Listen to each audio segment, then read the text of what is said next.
Hi hello నమస్తే మన Telugu online క్లాసెస్కు స్వాగతం సుస్వాగతం. ఇప్పటి వరకు మన తెలుగు ఆన్లైన్ క్లాసెస్ ఛానల్ని ఇంకా ఎవరైనా సరే సబ్స్క్రైబ్ చేసుకోకపోతే ప్రతి ఒక్కరు తప్పనిసరిగా సబ్స్క్రైబ్ చేసుకోండి. నేను పెట్టే ప్రతి వీడియోని పూర్తిగా చివరి వరకు చూసి లైక్ చేసి కామెంట్ చేసి కొద్ది మందికైనా సరే తప్పనిసరిగా షేర్ చేయండి. ఈ వీడియోలో శబ్దాలంకారాల్లో ఒకటైనటువంటి వృత్యానుప్రాస అలంకారమును గురించి చెప్పబోతున్నాను. జాగ్రత్తగా శ్రద్ధగా విని నేర్చుకోండి.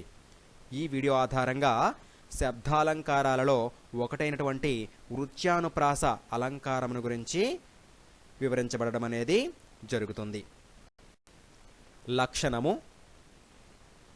ఒక వాక్యము లేదా పంక్తిలో గాని, ఒక పద్యపాదము లేదా పద్యంలో కానీ ఒకటి లేదా అంతకన్నా ఎక్కువ వర్ణాలు అనేక మార్లు పునరుక్తం కావడాన్ని వృత్యానుప్రాస అలంకారం అంటారు. లక్షణమేంటి? ఒక వాక్యము లేదా ఒక పంక్తిలో కానీ, ఒక పద్యపాదము లేదా పద్యంలో కానీ ఒకటి లేదా అంతకన్నా ఎక్కువ వర్ణాలు అనేక మార్లు పునరుక్తం కావడాన్ని వృత్యానుప్రాస అలంకారం అంటారని దీని యొక్క లక్షణము. లక్ష్యము చూద్దామా?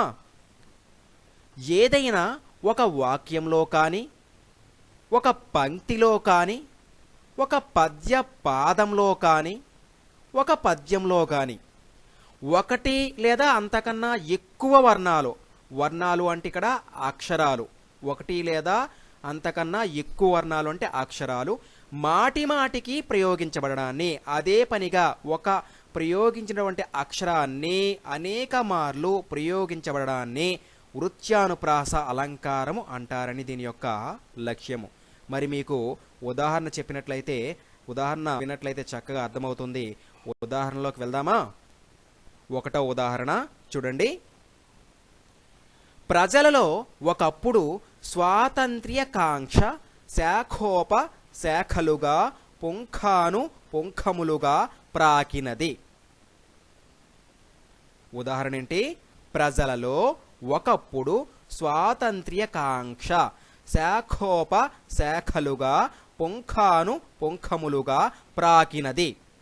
మరి ఈ ఉదాహరణ వృత్యానుప్రాస అలంకారంకి ఎలా అవుతుందో సమన్వయం చూద్దామా? చూడండి సమన్వయము. పై ఉదాహరణ యందు ప్రజలలో ఒకప్పుడు స్వాతంత్ర్యకాంక్ష శాఖోప శాఖలుగా పుంఖాను పుంఖములుగా ప్రాకినది అనే ఉదాహరణ యందు ఖ అను అక్షరము మాటి మాటికి ప్రయోగింపబడినది. ఖ అనే ఒత్తు ఖ అనే అక్షరము అదే పనిగా ప్రయోగింపబడినది. చూడండి, శాఖోప అనేటప్పుడు ఖ వచ్చింది, శాఖలుగా అందులో కూడా ఖ ఉంది, పుంఖాను అనేటప్పుడు ఖ ఉంది, పుంఖములుగా అనేటప్పుడు కూడా ఖ ఉంది. అలా మాటి మాటికి ప్రయోగింపబడినది కనుక ఇది ఏమవుతుంది? వృత్యానుప్రాస అలంకారం అవుతుంది. వృత్యానుప్రాస అలంకారము అవుతుంది. అర్థమైంది కదా? ఇంకొక ఉదాహరణ చెప్పనా? ఉదాహరణ 2 చూడండి. వీరును వారును పొమ్మనువారు కారు పొగబెట్టువారు. వీరును వారును పొమ్మనువారు కారు పొగబెట్టువారు అనే ఉదాహరణలో మనకు వృత్యానుప్రాస అలంకారం ఎలా అవుతుందో సమన్వయం చూద్దాం. సమన్వయము: పై ఉదాహరణ యందు అంటే వీరును వారును పొమ్మనువారు కారు పొగబెట్టువారు అనే ఉదాహరణ యందు రు అనే అక్షరము మాటి మాటికి ప్రయోగింపబడినది. రాకు కొమ్ము ఇస్తే రు అనే అక్షరం అనేది అదే పనిగా ప్రయోగించబడింది. ఇక్కడ చూడండి, వీరును అనేటప్పుడు రు ఉంది, వారును అనేటప్పుడు రు ఉంది, పొమ్మను వారు అనేటప్పుడు వారులో రు ఉంది, కారులో మళ్ళా రు ఉంది, పొగబెట్టువారు అనే దాంట్లో రు ఉంది. అంటే రు అనే అక్షరము మాటి మాటికి ప్రయోగించడం అనేది జరిగింది. కాబట్టి కనుక ఇది ఏమవుతుంది? వృత్యనుప్రాస అలంకారం అవుతుంది. వృత్యనుప్రాస అలంకారము అవుతుంది. ఎక్కడైనా సరే మీరు చదువుకునేటప్పుడు ఏ పుస్తకాల్లో అయినా సరే ఇటువంటి వాక్యాలు వచ్చినట్లయితే, అంటే ఒక అక్షరం కానీ ఎక్కువ అక్షరాలు కానీ మాటి మాటికి ప్రయోగింపబడినట్లయితే అటువంటి దానిని వృత్యానుప్రాస అలంకారం అని తెలుసుకోవడం అనేది తప్పనిసరి. అర్థమైంది కదా?